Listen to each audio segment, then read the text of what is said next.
Taigi, atsiminam, kad F10 paspaudę galime išsikviesti mygtukų juostą. Čia galime aprašyti komandas, kartok kiek kartų, 9 kampis, tada kiek į priekį painama kraštinės ilgis ir 360 padalinta iš 9, vadinasi 9 kampai. Automatiškai nebereikia apskaičiuoti pačiam, galima ir taip pasirašyti. Paspaudžiu valyti, uždarau VVL. Toliau, aišku, atsiminam mygtukas, paspaudus VVL įvykis, valo vežliuko lauką. Ir yra kita dalis dabar, kad kai paspausiu šitą mygtuką, man nuo trikampio iki 20 kampio sukurs figūras viena šalia kitos ir padarys tokią iliuziją. Kaip tai atrodo, galima pasižiūrėti.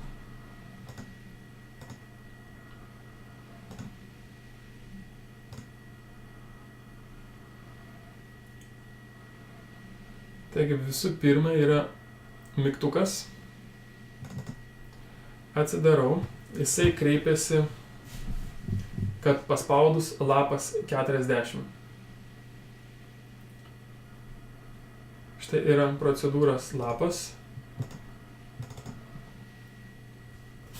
Aš galiu, aišku, pasirašyti, kaip atsimenat, rodžiau per procedūroje, kad tik tai galima naudoti pagrindinį, bet galima ir lapė, ir visur kitur naudoti kraštinę šitą komandą, kad prašytų būtent ilgio, bet tada, kai kreipiamės į šitą procedūrą jau, tada jau būtinai reikia nurodyti ir ilgį. Jeigu parašysiu dabar šičia komandoje 60, tai man, aišku, ir kraštinės laikys 60 ilgio jau, nes kreipsis. Sustabdau. Jeigu vėl paspaudžiu, vėl pradedame, tas yra smagu. Su mygtukais būtent nurodome, kad tada kreipiamės lapos į procedūrą ir reikia nurodyti kraštinę. Kaip buvo sukurta? Kraštinė tai yra nuo trikampio iki 20 kampio. Palaukia užlaikymas. Į priekį paina, kaip mes esame apsirašę kraštinės ilgį. Jeigu ten mes pasirašėm lapas 50, tai kraštinė bus PR 40 arba 60, dabar kaip buvo. Tiek paeis į priekį. Ir toliau pasisuks į kairę, 360 ir iš kampo. Kadangi 3 kraštinės piešiu, tai kartoju 3 kartus. Ir padalinu iš 3, kad susiformuotų 3 kampai. Jeigu 20 kampis, tai man reikės 20 linijų, kad būtų nubrėžtos to pačiu ilgiu. Ir iš 360 erdvės padalinu 20 ir gaunu kampo dydį, kurį turi 20 kampis. Tai padalinus gaunasi 30, padalinu, štai gaunasi 36 iš 2, padalinus gaunasi 18 laipsnių. Visur taip susiformuoja, kad paskui bendroji sumoje gaunasi 360.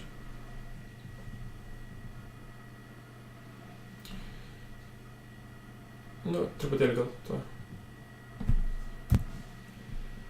Ką turėjau 20 kampių, omeny 18 laipsnių, tai kad vis pasisuka 18 laipsnių kampu.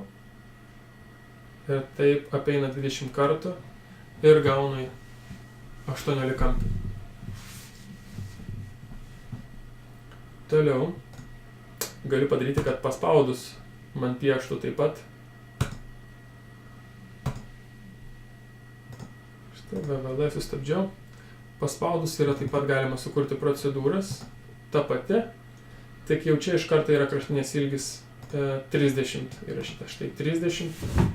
Ir nebesikreipia šiuo atveju ir neprašo, kad reikėtų aprašyti kraštinės ilgis. Nors taip pat galima būtų paprašyti, kad įvestų kraštinę. Ir yra projekte. Projektas ir tada reikia parašyti kraštinės ilgį.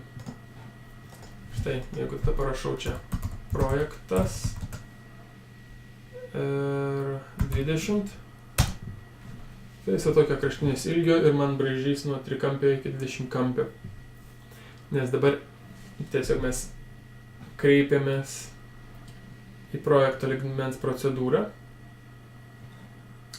Šičia yra lapo vieno to pirmojo lygmens, šito lango lygmens procedūra. Ir paskui yra procedūra, kuri užprogramuota pačiame vežliuke.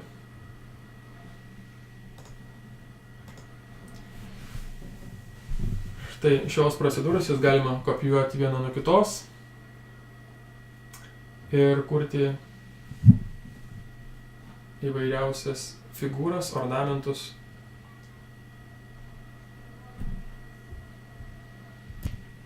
Taigi tiek apie daugiakampius.